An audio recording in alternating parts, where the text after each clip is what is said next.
رسوله الكريم أما بعد فأعوذ بالله من الشيطان الرجيم بسم الله الرحمن الرحيم يا أيها الذين آمنوا إذا قمتم إلى الصلاة فاغسلوا وجوهكم وأيديكم إلى المرافق وامسحوا برؤوسكم وأرجلكم إلى الكعبين وَإِن كُنتُمْ جُنُبًا فَاطَّهَّرُوا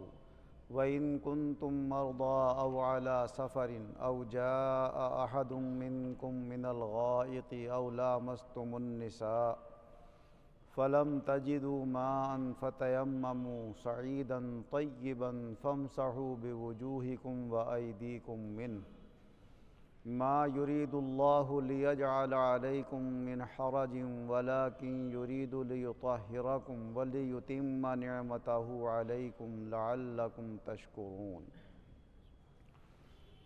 اللہ تبارک و تعالی اس مبارک آیت میں وضو کا، غسل کا اور تیمم کا مکمل بیان فرما رہا ہے کہ اے ایمان والو، جب تم نماز پڑھنے کا ارادہ کرو تو پہلے اپنے چہروں کو دھو لو اور اپنے ہاتھوں کو کوہنیوں سمیت دھو لو، اپنے سروں کا مسح کر لو اور اپنے پاؤں ٹخنوں سمیت دھو لو۔ یہ 4 فرض وضو کے اللہ تعالیٰ نے اس مبارک آیت میں بیان فرمائے، اور وضو کی سنتیں حدیث پاک میں حضور صلی اللہ علیہ وسلم نے اپنے عمل سے بھی بیان فرمائیں اور اپنے مبارک قول اور طریقے سے بھی بیان فرمائیں۔ اس کے بعد اللہ تبارک و تعالی فرماتا ہے کہ اگر تم بڑی ناپاکی میں مبتلا ہو جاؤ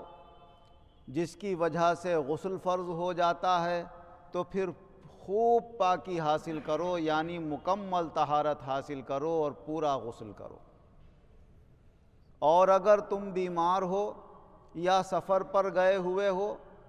یا بیت الخلاء سے فارغ ہو کر آئے ہو اور وضو کی ضرورت ہے،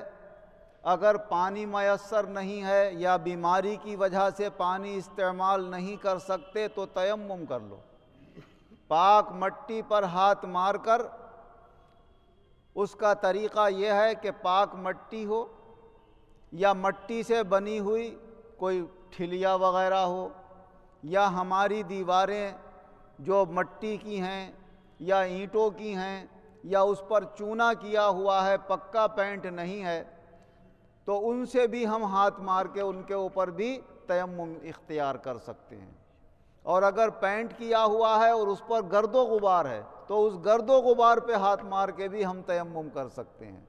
اور تیمم کا یہ طریقہ ہے کہ ایک مرتبہ مٹی پہ ہاتھ ماریں گے، پورے چہرے پر پھیر لیں گے، دوسری مرتبہ مٹی پر ہاتھ ماریں گے تو ایسے اپنے ایک ہاتھ پر ایک ہاتھ سے، دوسرے ہاتھ پر دوسرے ہاتھ سے، تیمم ہو گیا۔ تیمم میں بس صرف چہرے کا اور ہاتھوں کا تیمم ہوتا ہے، باقی سر کا، پاؤں کا، بدن کا کوئی تیمم نہیں ہوتا۔ چاہے وضو کا تیمم ہو، چاہے غسل کی جگہ تیمم کرے آدمی، طریقہ ایک ہی ہے، صرف نیت کا فرق ہے۔ دل میں اگر وضو کی جگہ قائم مقام تیمم کر رہا ہے، بیمار آدمی ہے، پانی استعمال نہیں کر سکتا، تو بستر پہ وہ اپنے مٹی کا ڈیلا بھی رکھ لیتا ہے، کچھ بھی رکھ لیتا ہے، تو وضو کا تیمم کرے گا، جب بھی ایک بار ہاتھ مار کر چہرے پہ پھیر لے، دوسری بار ہاتھ مار کر دونوں ہاتھوں پہ پھیر لے، اور دل میں یہ ارادہ کر لے کہ میں وضو کے قائم مقام تیمم کر رہا ہوں۔ غسل کی اگر ضرورت ہے تو جب بھی یہی طریقہ ہوگا، بس نیت یہ ہوگی کہ میں غسل کے قائم مقام تیمم کر رہا ہوں، تو پھر بھی ویسے ہی دونوں ہاتھ مارے گا، چہرے پر پھیر لے گا، دونوں ہاتھ مارے گا، دونوں ہاتھوں کے اوپر پھیر لے گا۔ اور جو وضو کا سنت طریقہ حضور صلی اللہ علیہ وسلم نے بیان فرمایا، اس میں بہتر یہ ہے کہ آدمی کعبے کو منہ کر کے بیٹھے، ورنہ جدھر کو بھی جگہ مل جائے منہ کرنے کی ادھر بیٹھ سکتا ہے، بہتر ہے۔ اور پھر پہلے پڑھے بسم اللہ الرحمن الرحیم، اس کے بعد دونوں ہاتھ 3 مرتبہ گٹوں تک دھوئے. 2 مرتبہ دھو لے گا یہ بھی کافی ہو جائے گا.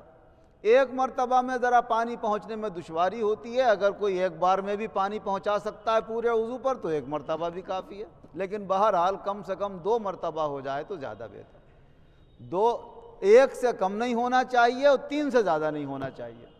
جو لوگ زیادہ منہ اور ہاتھ اور پاؤں دیر تک دھوتے رہتے ہیں، 3 بار 5 کیسے بھی گزر گئے، 5 بار ہو گئے، 7 بار ہو گئے، پاؤں رگڑ لیں دھو رہے ہیں، رگڑ لیں دھو رہے ہیں، بعض لوگ ان کا نام رکھ دیتے ہیں پانی بہاؤ، تو وہ پانی بہانا ہے اور اس میں اسراف ہے، فضول خرچی ہے.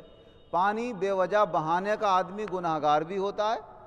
اور حضور صلی اللہ علیہ وسلم کی سنت سے ہٹنے کا بھی مرتکب ہوتا ہے. 3 مرتبہ سے زیادہ کسی بھی عضو کو دھونے کی اجازت نہیں دی گئی ہے. اگر کوئی 3 مرتبہ میں بھی اپنے آپ کو پاک نہیں سمجھتا ہے تو اسے وہم ہے اور اس کے دماغ میں کوئی کمی ہے، اسے اپنا علاج کرنا چاہیے. 3 مرتبہ کے بعد پھر وہم نہیں کرنا چاہیے کہ میں پاک ہوا یا نہیں ہوا، چاہے وہ غسل ہو چاہے وضو ہو. جب 3 مرتبہ ہم نے گٹوں تک ہاتھ دھو لیے، پھر 3 مرتبہ کلی کر لیں. 3 مرتبہ ناک میں پانی ڈال کے ناک سنک دیں. 3 مرتبہ چہرہ اپنا دھوئیں، جہاں سے بال اگتے ہیں وہاں سے لے کر ٹھڈی کے نیچے تک، ایک کان کی لو سے دوسرے کان کی لو تک، یہ 3 مرتبہ چہرہ دھو لیں. اس کے بعد پھر 3 مرتبہ کوہنیوں سمیت دونوں ہاتھ دھو لیں اور سر کا مسح صرف 1 مرتبہ کیا جائے گا. پانی لے کے بھیگے ہوئے ہاتھ سر سے آگے سے پیچھے کو لے جائیں گے انگلیاں، اور یہ ہتھیلیاں یہاں سے پھر دباتے ہوئے واپس لے جائیں گے. تو ایک بار پیچھے کو ہاتھ لے جانا ہے، ایک بار آگے کو لے آنا ہے، یہ سر کا مسح ہو جاتا ہے. اس کے بعد 3 مرتبہ دونوں پاؤں دھونا ہے ٹخنوں سمیت اور وضو مکمل ہو گیا. اس طریقے سے جو وضو کرتا ہے، حضور صلی اللہ علیہ وسلم نے فرمایا اس نے اگر جو ہاتھوں سے گناہ کیے ہیں تو ہاتھ دھوتے وقت اللہ تعالیٰ ان کو معاف فرما دیتا ہے. اگر آنکھوں سے دیکھ کر گناہ کیے ہیں تو چہرہ دھونے کے وقت وہ گناہ نکال دیتا ہے. پاؤں سے کسی گناہ کی بات کی طرف بندہ گیا ہے تو اللہ تعالیٰ اس کے گناہ ویسے معاف فرما دیتا ہے. اور اگر غسل کی ضرورت ہے تو غسل کا سنت طریقہ یہ ہے کہ پہلے آدمی اپنی پاکی حاصل کرنے کے لیے استنجا کرے صحیح طریقے سے. جب استنجا کر چکے تو الٹے ہاتھ کو خوب مل کے صابن ہو یا کوئی مٹی وغیرہ ہو اس سے دھو لے. پھر جیسے وضو کرتے ہیں نماز کے لیے اس طرح وضو کر لیں اور اس کے بعد اپنے پورے بدن پر پانی بہا لیں. یہ تو سنت طریقہ ہو گیا غسل کا. اور اگر خالی فرض ادا کرنا چاہتا ہے تو کلی کر لے. کلی اس طریقے سے کر لے کہ وہ اگر اس کا روزہ نہیں ہے تو غرارہ بھی کر لے اور ناک میں پانی ڈال لے اور پورے بدن پہ پانی بہا لے. تو غسل میں 3 چیزیں ضروری ہیں: کلی کرنا، ناک میں پانی ڈالنا اور پورے بدن پر پانی بہانا. اب اگر کلی کر کے ناک میں پانی ڈال کے پورے بدن پہ پانی بہا لیتا ہے، جسم کو دھو لیتا ہے، تو اس کا استنجا بھی ہو گیا، خود بخود وضو بھی ہو گیا. اگر اس نے وضو کی نیت نہیں بھی کی ہے جب بھی وضو ہو گیا اس کا. اگر وہ چاہے تو ایسے بھی نماز پڑھ سکتا ہے اگر یہ وضو اس کا ٹوٹا نہیں ہے. اور اگر سنت طریقے سے وضو کر لیا ہے تو بدرجہ اولا پڑھ سکتا ہے، کیونکہ وضو کے لیے نیت شرط نہیں ہے، نہ غسل کے لیے نیت شرط ہے. جب ہم پانی سے اپنا استعمال کر کے پاکی حاصل کریں گے تو نیت کی ضرورت نہیں ہے. جب مٹی سے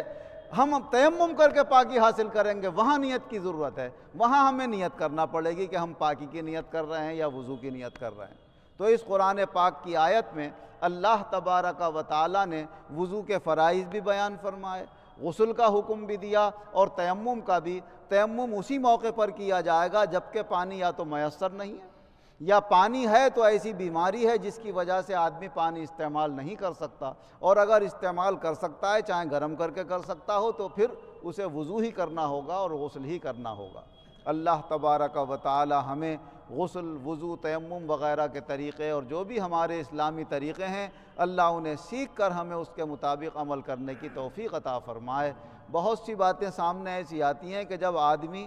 کوئی غلط قدم اٹھا جاتا ہے تو بعد میں پوچھتا عالموں سے آ کر صاحب اس کا حل کیا ہوگا. تو ہم نے کہا بھائی پہلے اگر آ جاتے کہ میں یہ کام کرنا چاہتا ہوں کروں کیسے تو یہ مشکل بھی نہیں آتی. تو ایسے لین دین میں بھی ہو رہے ہیں معاملے، نکاح و طلاق کے اندر بھی ہو رہے ہیں، خرید و فروخت میں بھی ہو رہے ہیں. جب مسلمان کوئی بھی کام چاہے لالچ میں کرے یا کسی میں شریعت سے ہٹ کر ناجائز طریقے سے کرے گا تو اس کے سامنے الجھنیں آئیں گی.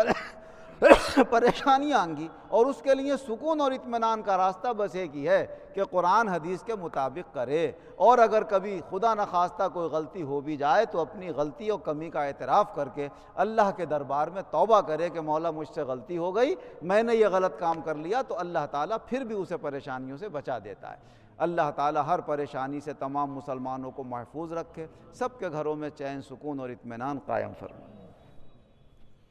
الحمدللہ رب العالمین والعاقبۃ للمتقین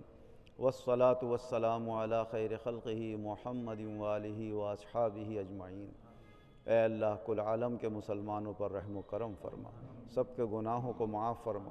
آئندہ گناہوں سے بچنے کی توفیق عطا فرما، بے وقوفی سے، جہالت سے، گمراہی سے، غلط قدم اٹھانے سے سب کی حفاظت فرما، عقل سلیم اور ہوش عطا فرما، ایمان کامل عطا فرما،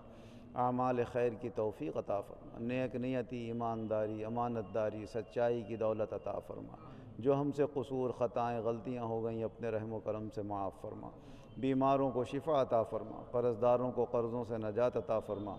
بے روزگاروں کو اچھے روزگار عطا فرما، جو برسر روزگار ہیں ان کے روزگاروں میں خیر و برکت اور ترقی عطا فرما، خاص طور سے ہمارے مسلمان بہن بھائی جو جنگ کی مصیبت میں ہیں، اللہ ان کی اس مصیبت کو دور فرما دے، ان کو چین، سکون اور اطمینان کا ماحول عطا فرما دے، اور جب تک بھی مقابلہ ہو مولا خوب غلبے کے ساتھ، کامیابی کے ساتھ مسلمانوں کو جمع رہنے کی توفیق عطا فرما، دشمنان اسلام کو مغلوب فرما، دونوں جہان میں ایمان و عزت کے ساتھ ہم سب مسلمانوں کو شاندار کامیابی عطا فرما، آمین بجاہ